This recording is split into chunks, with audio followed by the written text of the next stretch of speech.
Live. Happy Halloween, first and foremost. More importantly than everything, happy Halloween. This is the Thursday night, even though we're in the afternoon, showdown show from AwesomeMo.com. Myself, Ben Raza, here with the man himself. Awesomeo is with me, Alex Baker. Happy Halloween, my man. How you doing? Great, man. Halloween, you gotta love it. It's always fun to break out some scary movies, and we got a scary matchup tonight in the NFL. So I think it'll be We fun to get break down. we get just the string of games. This is a little better, but it's not great. But we're gonna get into it. We have the Cardinals. We've got the Niners. Poor trick-or-treaters in New York are getting drenched. It is monsooning outside my window right now. So what are you going to do? But we got a lot to get to. I do want to say right off the top, couple important things. Fantasy Draft sponsoring the show, which we do appreciate. Week 9, another Hooters main event, another rake-free contest. 100% of those entry fees going into the prize pool makes a huge difference. I know you tweeted out the other day showing how much that money, it adds up the flat structure. And that is really the way to build your bankroll. So if you haven't signed up, promo code Awesomeo, 7-day free trial over there. Make sure you do it. Yeah, I mean, fantasy draft is awesome. They've got a lot of NBA contests going, and they've really upped these prize pools this season. So I've been impressed. 40K, 50K prize pools, and I really recommend it, especially for players. If you play DFS and you don't play like high volume, you play like medium or low volume, you can get a huge advantage playing on fantasy draft because other people, they're worrying about DraftKings and FanDuel, and then they have some lineups in fantasy draft which are kind of on the back of their mind. But if you really dedicate yourself to playing on fantasy draft, you can get a huge edge because you'll be a lot quicker to adjust to the breaking news. And that's true. I mean, there's many players that are more high volume for me, but I can attest to that where crunch time, if something breaks, my first thought sometimes is, oh, what's going on in DraftKings or FanDuel? And fantasy draft gets left. So if that is your primary focus, it's another way that you can build that bankroll. And then, you have some extra money to fire at those big prize pools elsewhere. But we have another giveaway, which I want to get to right off the top because it's a straight free roll. We are giving away an Awesomeo Plus NFL Season Pass.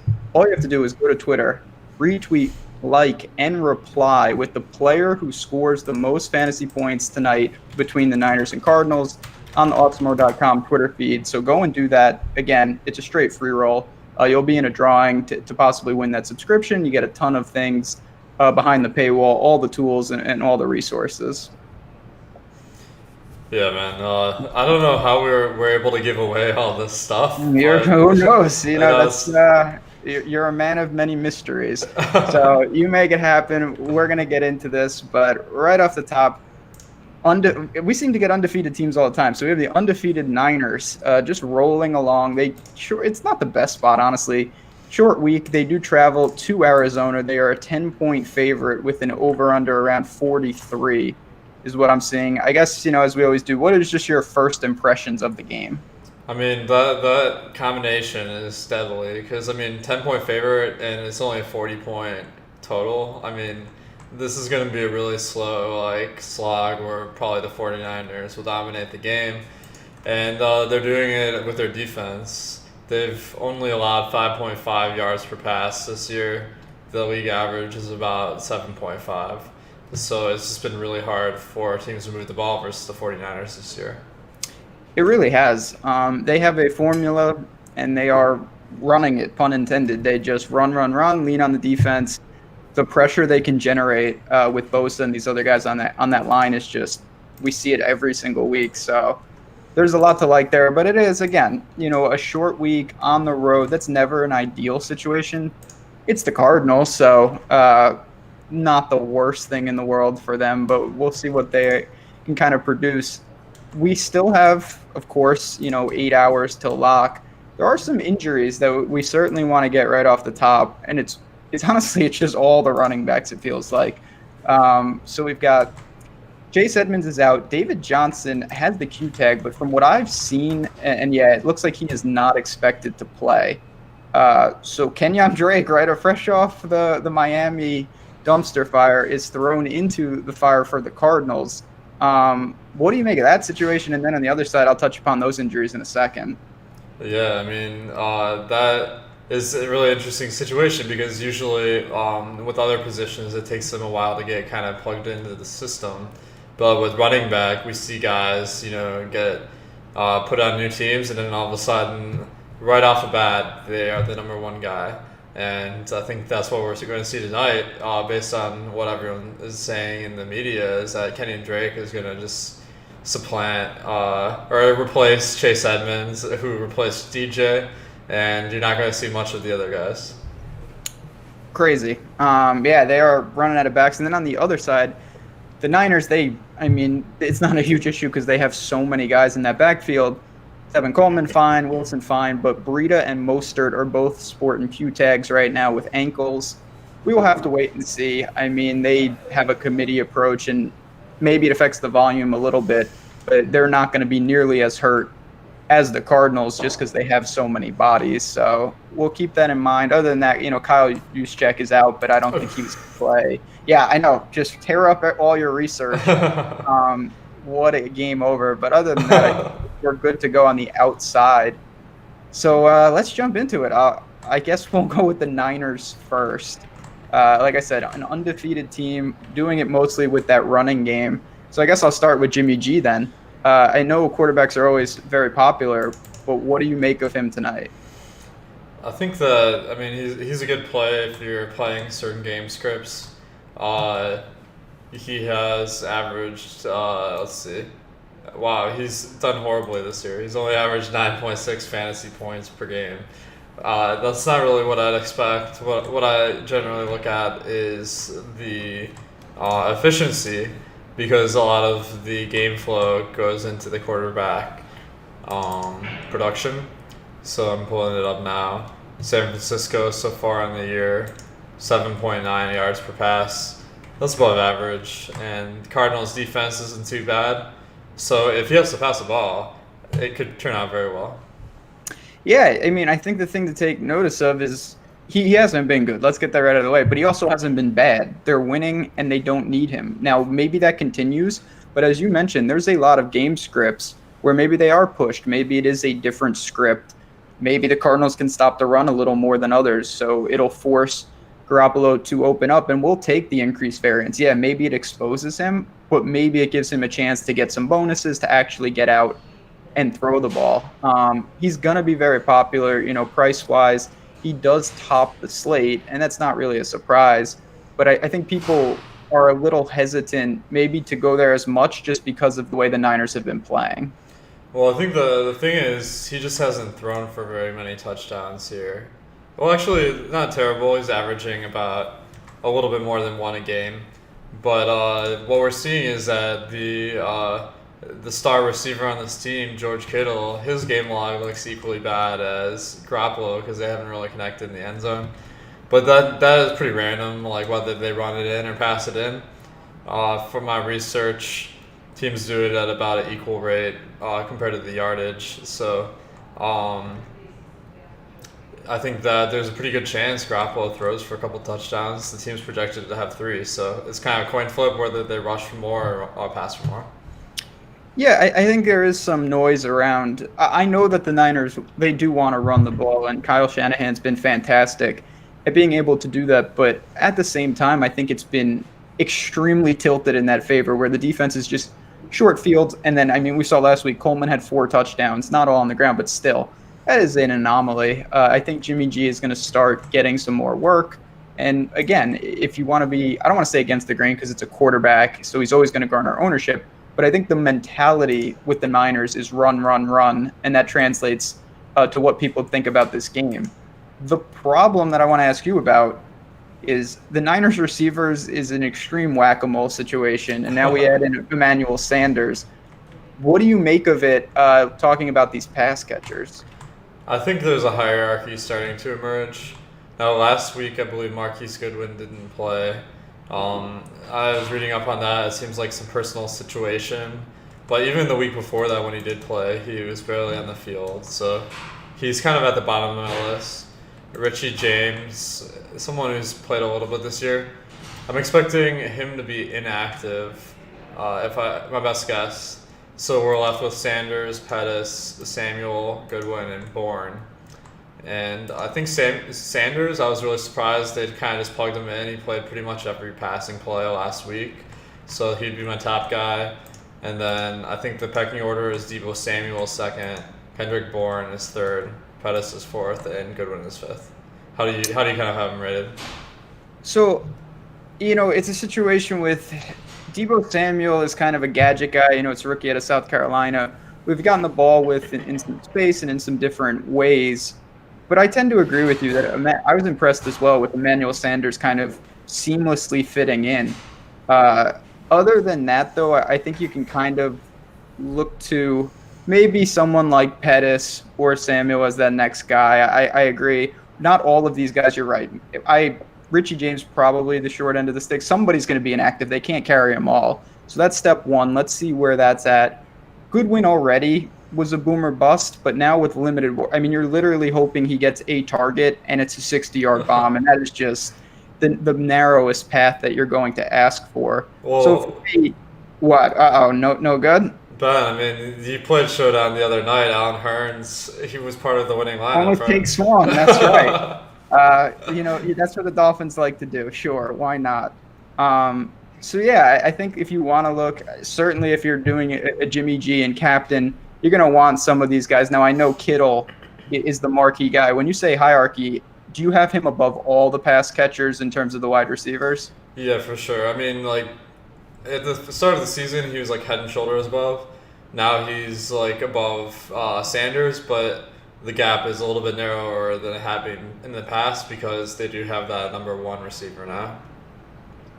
I think so. And Kittle's a guy, the ceilings to me are still there. It's just the floor could be impacted by a lot of different ways in the running game. That is a factor, of course. It cannibalizes all of it if they can continue to rely on that ground game.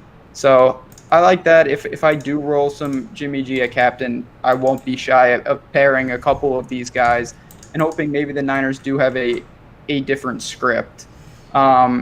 Now we get to the running backs, and this is where, to me, it's very difficult. There's 4 of them. 2 of them are questionable. Tevin Coleman's coming off the monster game. I think it's pretty safe to say he would be the highest owned of the 4. Oh, yeah.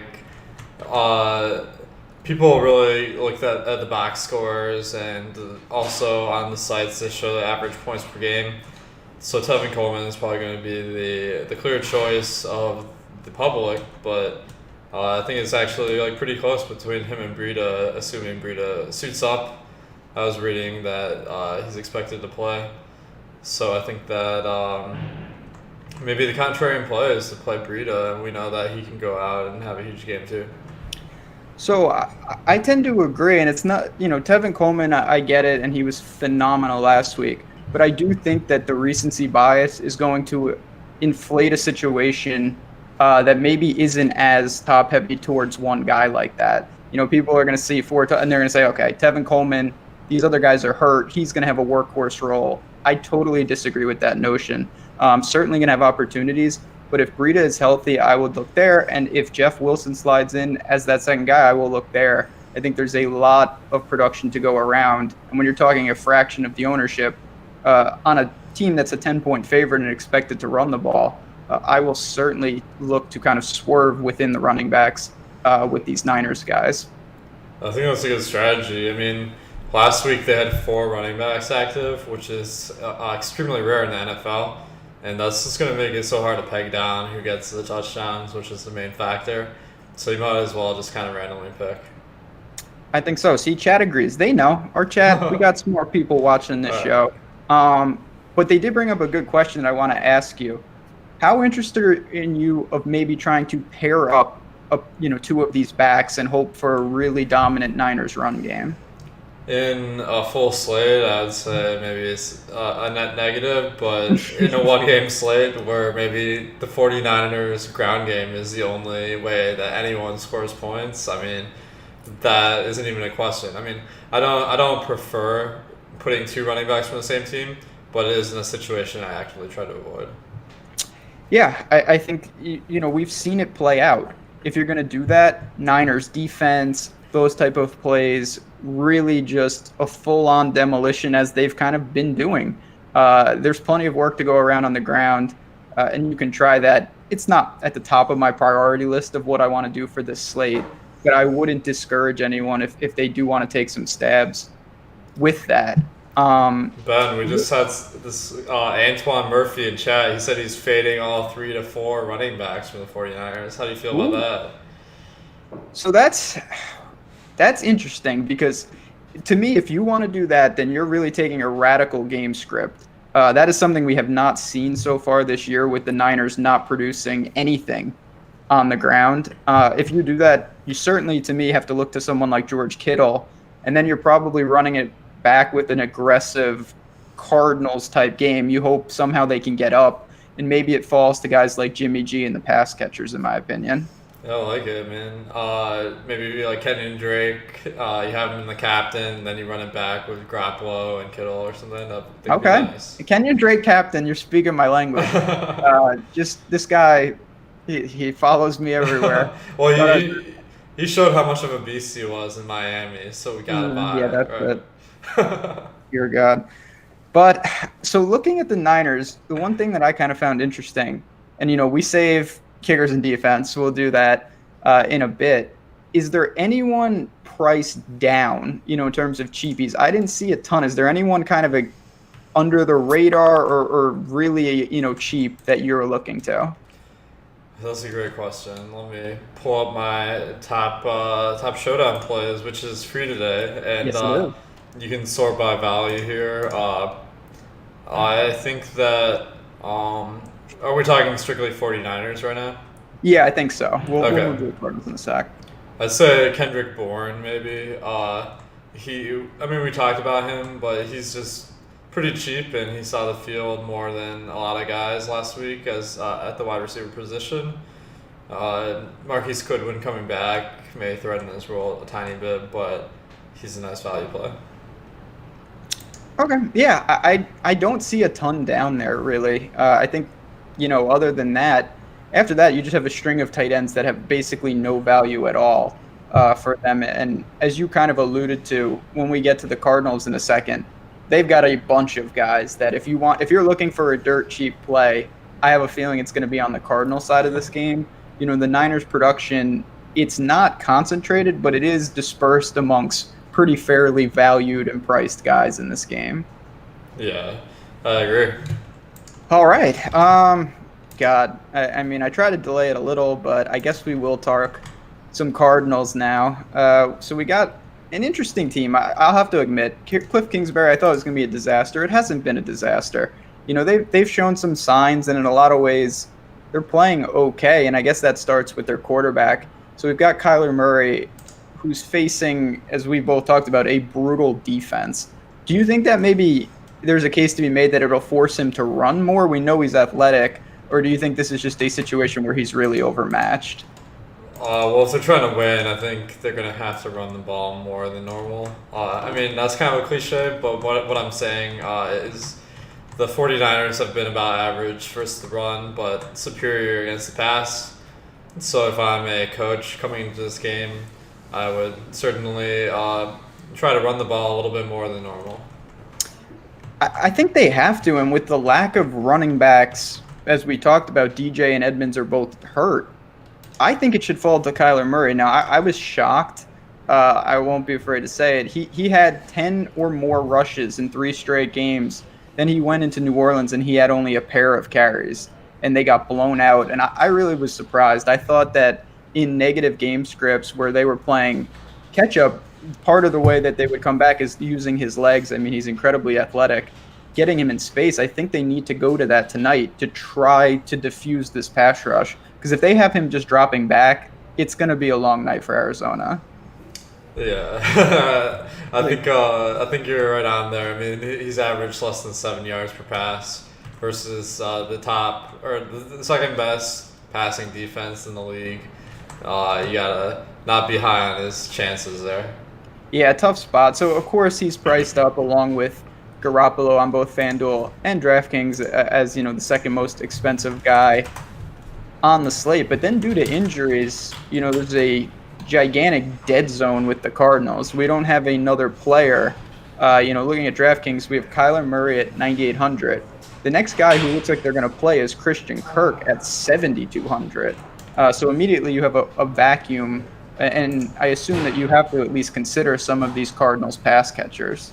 Oh yeah, I mean, if the game script works out as Vegas is predicting, I mean, they're gonna have to throw the ball certainly a lot in the second half, and that's gonna have to go to someone. And if Kyler Murray gets a touchdown, you're probably gonna need that guy to win.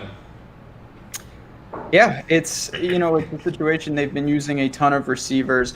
Christian Kirk was hurt. It looks like he's fully back, ready to roll. And Larry Fitzgerald, who's kind of the beacon of stability, lately he's been non-existent.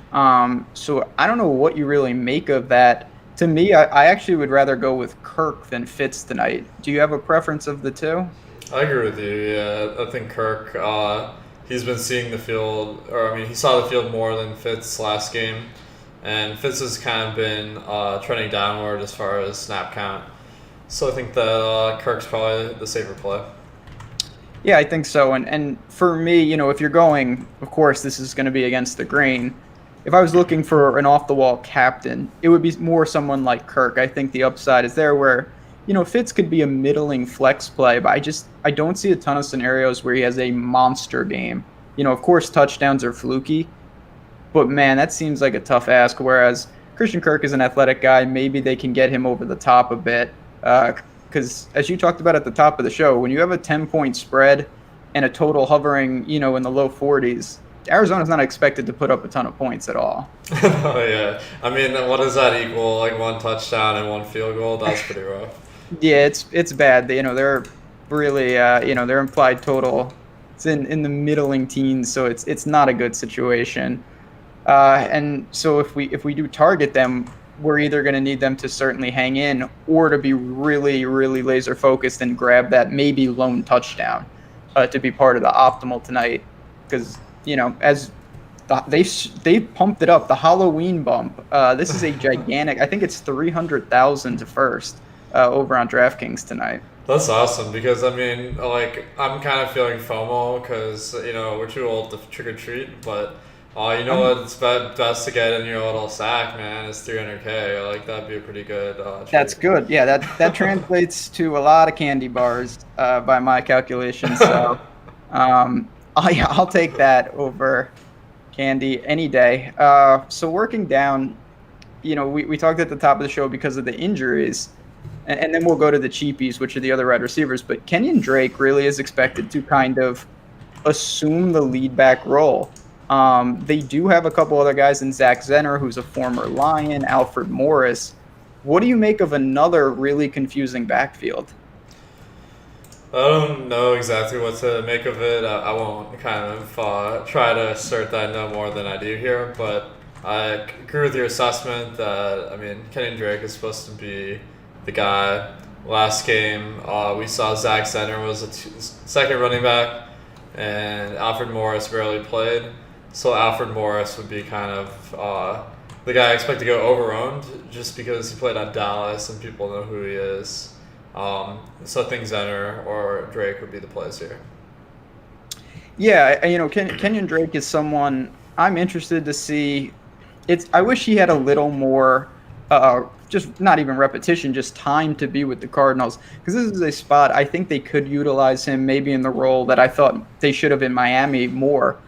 With him kind of having the backfield. But from what we've seen, it looks like Kingsbury is going to want to give this a somewhat committee role where Alfred Morris maybe does the heavy lifting, guys like Zenner and Drake get their opportunities. Certainly, more on the pass catching side, in my opinion. So not a great spot to target. I think I'm in line with how you'd structure them. It's just tough. I don't see a lot of windows that any of these guys explode, barring breaking a long run or something like that. Yeah, I mean, it'd really be kind of vulturing a touchdown or something. But, definitely long shots. And my experience in showdowns is that long shot plays tend to be a little bit overowned. So how are you handling this? That's the thing. It's all about the balance between you want in showdown, you're trying to beat a massive number of people with one game.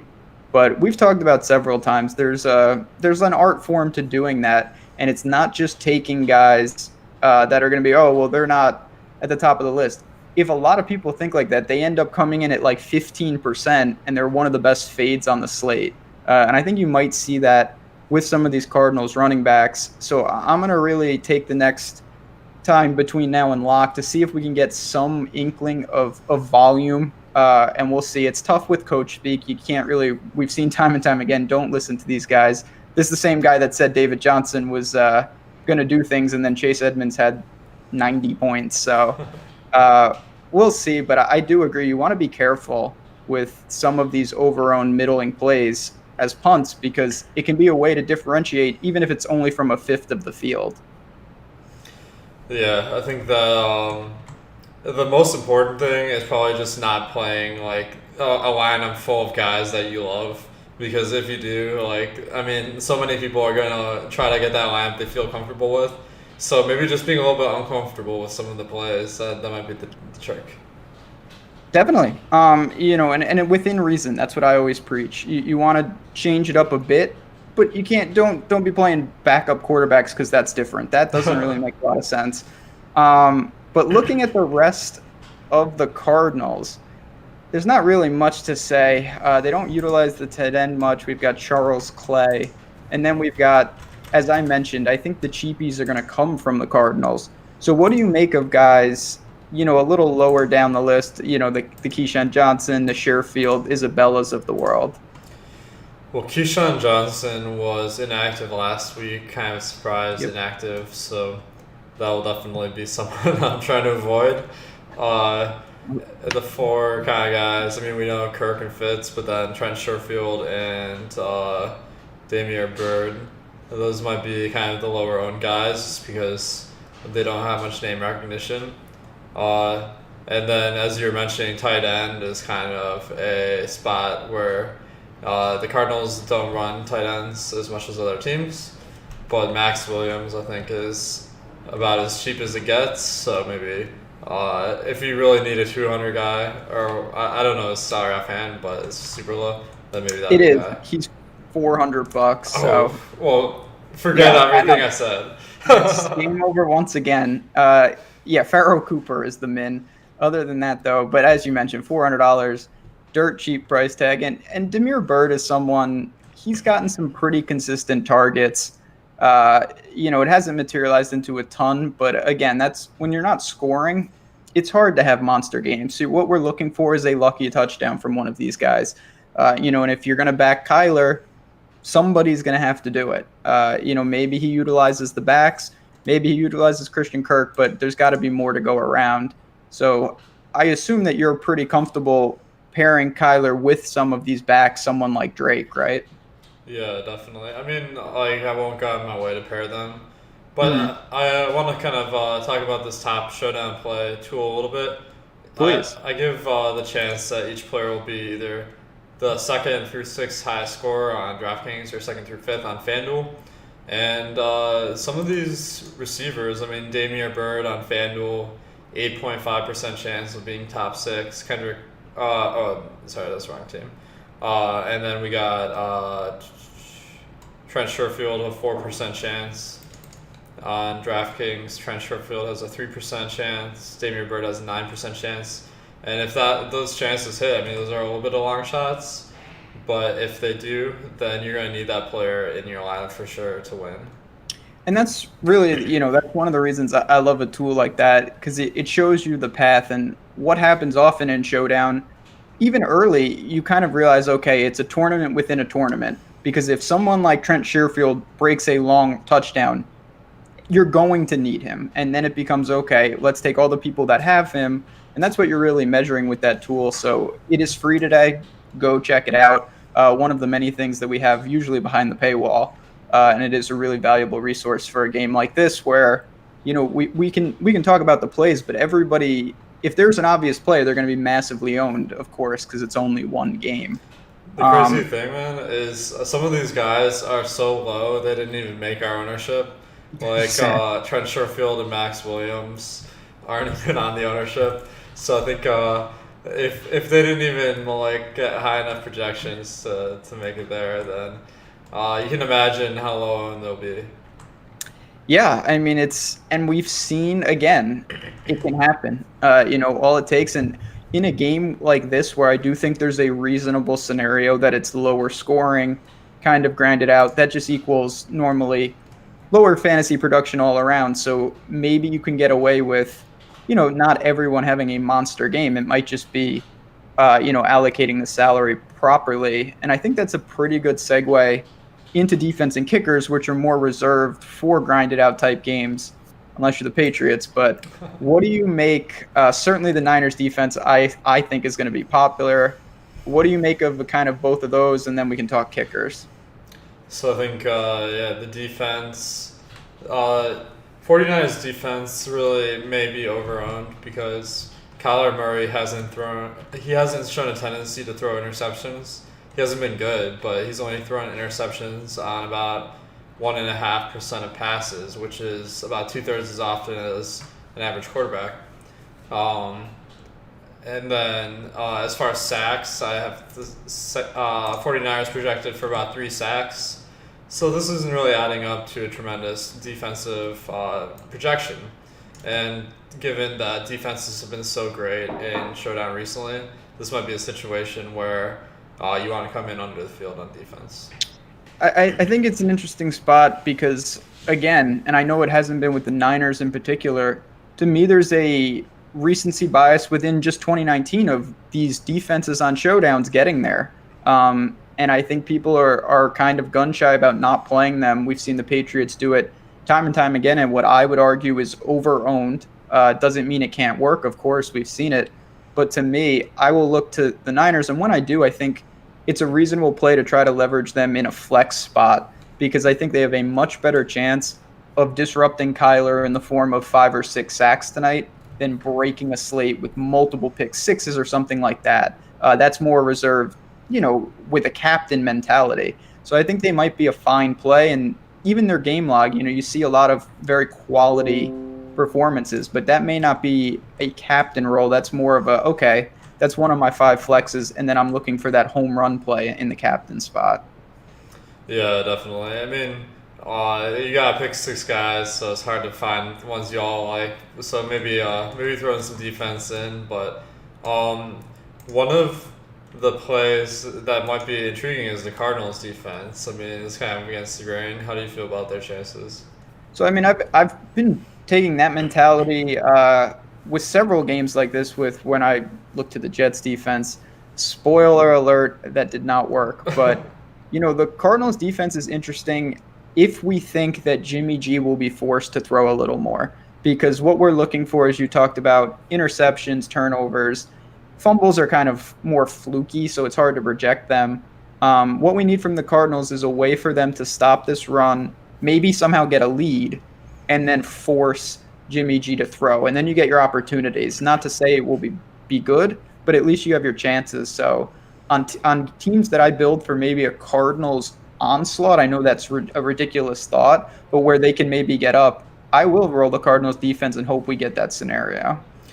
Yeah, I like it, man. I think that could be a sneaky play, kind of going against the grain.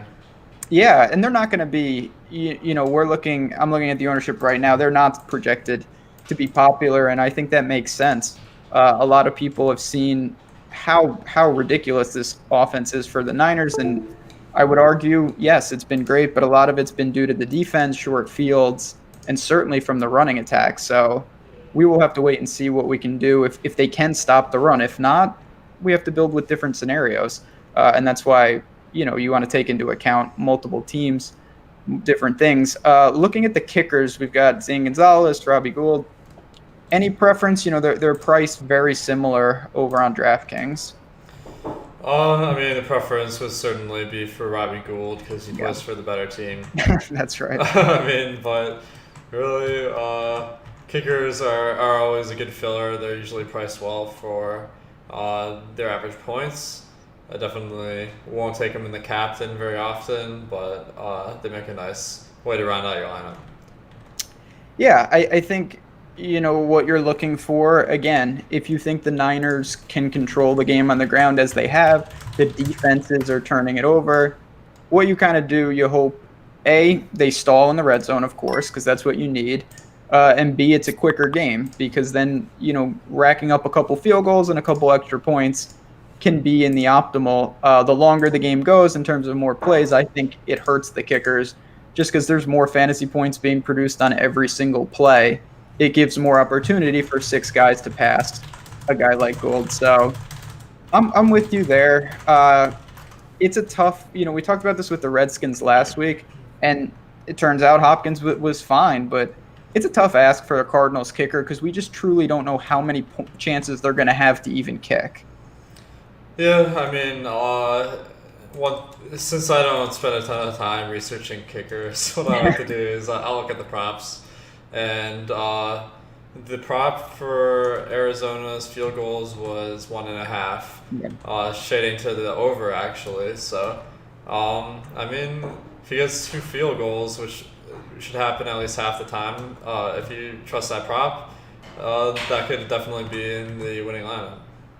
I will say, just to speak to, and again, I don't want to, this is certainly a secondary thing, but I have been shocked how often Cliff Kingsbury has gone for field goals in places that I figured he would go for it. He has been really reserved. We've seen time and time again, drives deep in the red zone, he opted to take the points with Zane Gonzalez. So that is something. I mean, if you have a coach that's very aggressive, that's a killer for your kicker because you only get 3 or 4 opportunities. If they go for it on 2 of them, well, those are potential points that are being taken off the board in terms of your kicker. So if Kingsbury continues to opt for field goals, maybe it is a boost to a guy like Zane Gonzalez. I think you might be muted. Thanks, man. Yeah, you're good. Fingers crossed because I'm certainly going to have some Zane tonight. Got some Zane. I have to ask you because at the top of the show, I was complaining, and it is nasty here. Is it snowing out there? It is, man. Yeah, it's becoming some good football weather in Chicago. You'll have to see it. Now I feel like a donkey for complaining about this rain. It is not snowing yet in New York. Wow, look at you braving the elements. That is brutal. But I will say, if bringing it back to the game, another thing for the kickers, Arizona, no issues on that front, of course, where they are playing. So that is another good thing because as we get later in the year, we're going to have some showdowns, cold, windy. Those are brutal conditions for your kicking game. And that is something, luckily, we don't have to deal with today. Yeah, Ben, let me ask you something about this particular spot. I mean, Arizona, as you mentioned, is warm, but you know what else is they're not allowed to play DFS there. Ooh. So I feel like a lot of Arizona Cardinals fans aren't going to be on DraftKings tonight. Does that make it a little bit more viable to play the Arizona stack? See, this is the kind of next level. You look at the top of the standings, and you see him. This is the kind of stuff that nobody thinks of. Look at that.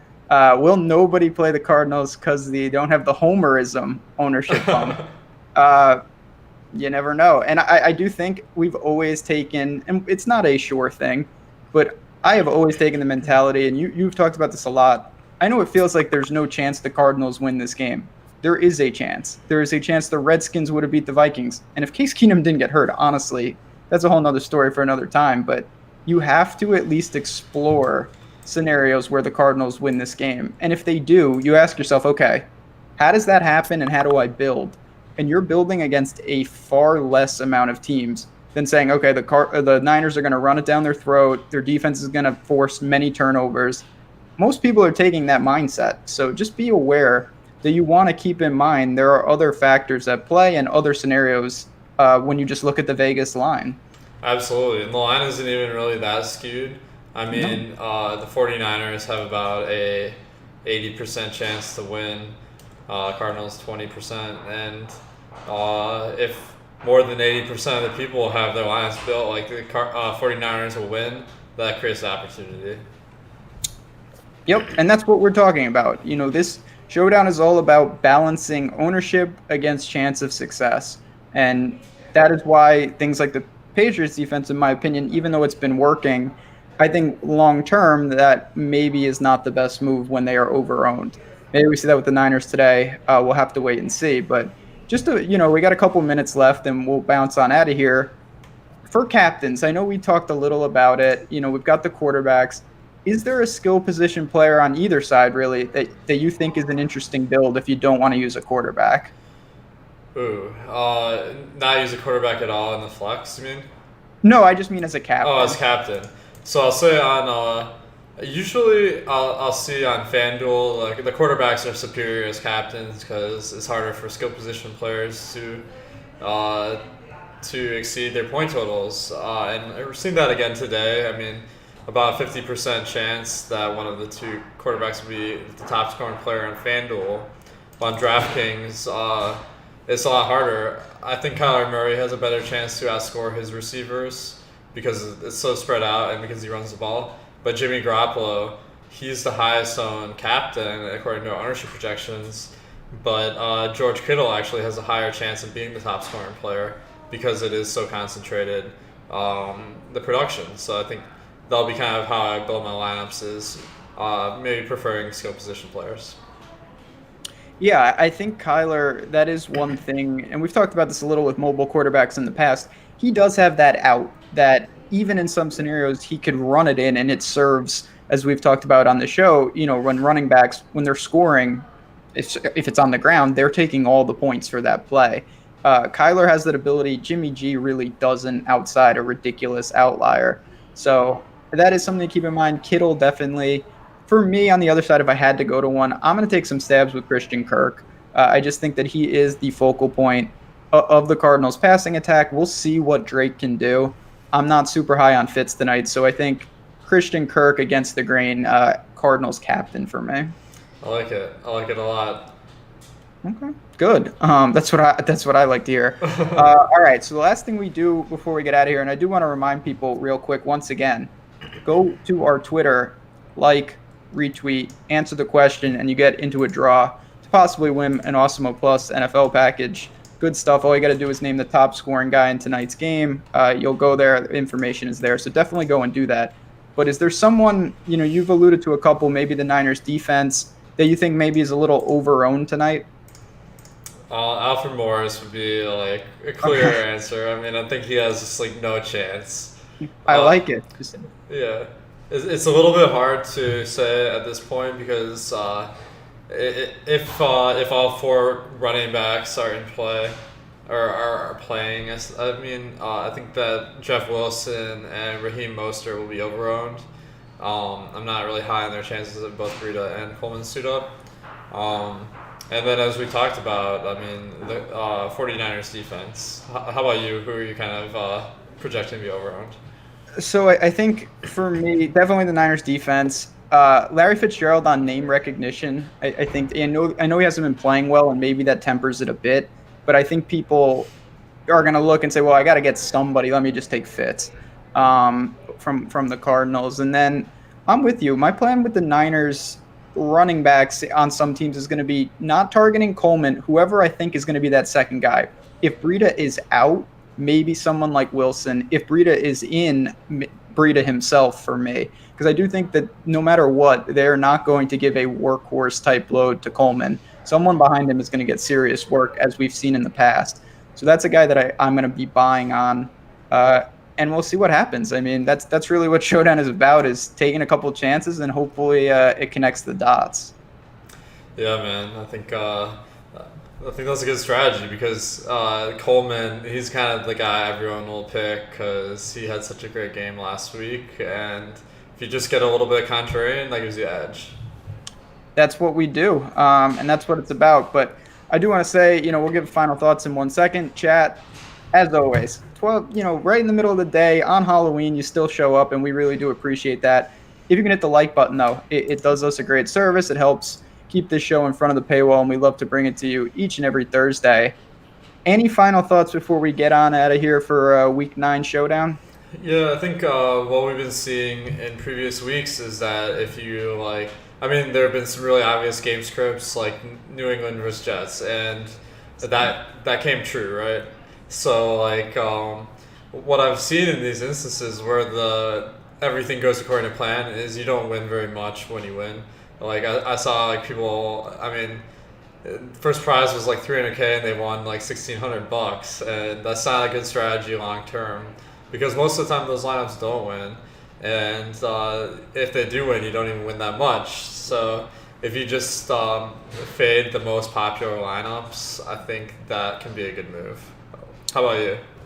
I know it's talked about, but I think it is worth repeating over and over that even when you connect all the dots, if it's overly obvious, you are chopping with hundreds of people. And yes, it's great to come in first and get a nice payday, but long term, all the other times even when you don't see those lineups in the top 500, they're still there.